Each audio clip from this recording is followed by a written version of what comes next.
முருகா.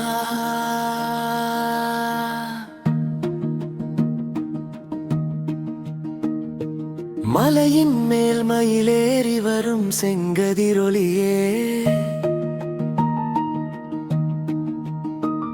என் மனத்தின் இருளை நீக்கும் அருள்வேலே.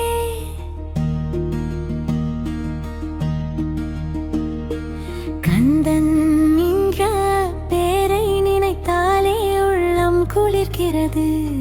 சரவண பொய்கையில் பிறந்த சண்முகனே, ஆறு முகங்களால் உலகை நோக்கும் அறிவொளியே, அன்பு கொண்ட அடியாரின் நெஞ்சில் நீ எப்போது வாழ்கிறாய்.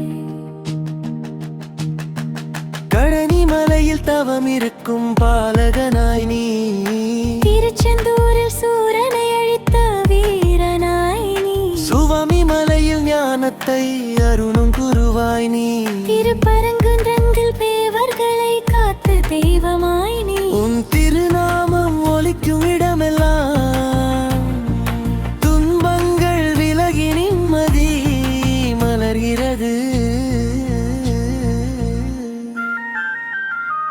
வெற்றிவேல் என்று அழைக்கும் போது உள்ளத்தில் தைரியம் பெருகுகிறது.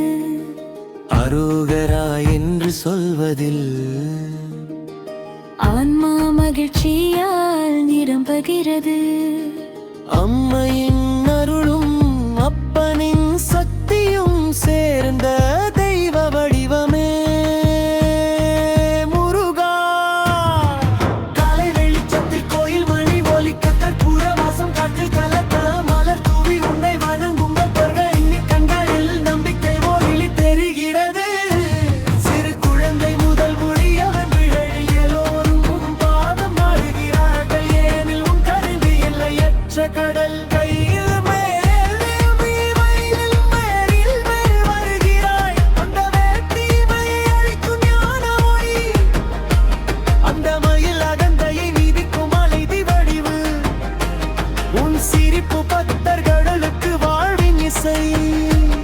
உன் பார்வை விழும் இடத்தில் பயம் வருகிறது. என் மனம் சில நேரம் பலவீனமாகும். வாழ்க்கையின் சுமைகள் என்னை சோர்வடைய செய்கின்றன.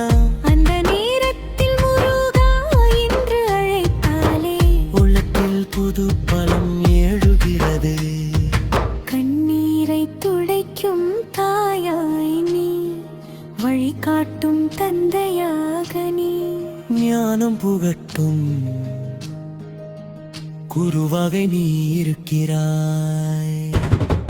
தமிழின் இனிமை உன் பெயரில் ஒலிக்கிறது. திருப்புகழின் ஒவ்வொரு சொல்லிலும் உன் மகிமை நிறைந்துள்ளது. கந்த சஷ்டி பாடல்களில் வீரமும் பக்தியும் கலந்துள்ளது. உன்னை பாடும் நமக்கு புண்ணியம் உண்டு. சித்தர்கள் கூறியதன் அர்த்தம் இப்போது புரிகிறது. என் மனதில் என்றும் நல்ல எண்ணம் மலரச் செய். என் குடும்பத்தில் அமைதி நிலைக்க அருள் செய்.